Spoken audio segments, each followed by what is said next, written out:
I grew up a Navy brat, and so I always knew that I was going to go into the Army whenever I turned 18.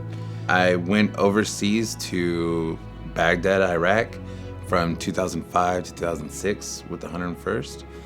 And during that time, I was hit with 6 IEDs directly. 7 more were to our platoon. Fast forward, I get medically retired out of the Army. I was rated at 30% disabled from the VA. I started to think about suicide. I was drinking. I was doing everything to try and remove the memories and remove the nightmares that would come up whenever I would close my eyes.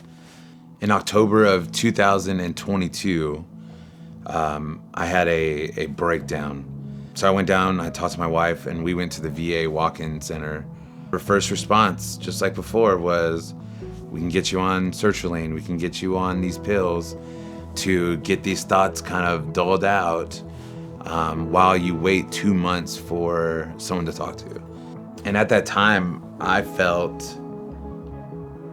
deserted. So Crystal got a new job. She started working at MaxWell Clinic. She had an open house. And as we're walking through, one of the offices had ketamine on the door.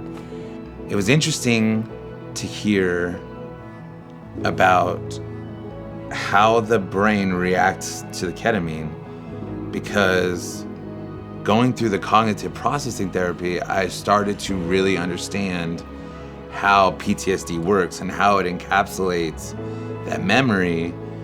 And that is why every time I hit a trigger, my brain dives back into that memory. The opportunity came for me to get a consult for the ketamine treatment. By this point, to hear that I didn't have to take pills, to hear that someone wanted to listen to what I was saying and try to get past it in a way that I haven't tried before, I was excited about it. The first thing they did was set up an appointment with a ketamine coach. And when I spoke to her, she was fantastic. She listened to me. She told me her own experiences. She was telling me about things that she was fighting through. It was very encouraging. I get here the first day, I get the IV put in.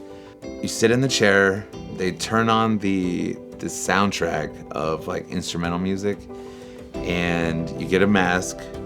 And in the beginning, it felt like I was flying across this waterbed. And I remember feeling so light. I felt like I was being wrung out. And you know when you wring a towel this way, it gets tightened, but if you go the other way, it opens up? I felt like I was being wrung out the opposite way, to where I was being completely opened. And I remember pushing myself back in my chair and stretching my arms out and feeling like God was pulling this black sludge out of my scars and out of my body. And then after talking to my ketamine coach about it, I really truly feel like because I was able to clear all that out of my brain and clear that out of my body, that I was feeling lighter. And I flew a kite like the next day, like just randomly. I remember it being a really windy day, and I picked up my kids from school and I was like, let's go buy kites and go fly a kite. But I've had similar experiences like that ever since, to a point where my last ketamine treatment, number 6, I came in here, and as I was going through it, it did not feel like I had a mission anymore. It felt like this is where we're at now. Like, this is how you get to feel now. This treatment gives your brain an opportunity to understand that the way that we were trained to react to situations is not the way that we have to. You do not have to live this way. Being vulnerable allows you to process emotions that we have been trained to ignore.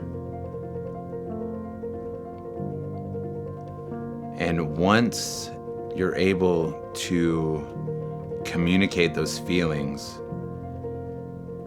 your brain allows you to stand down.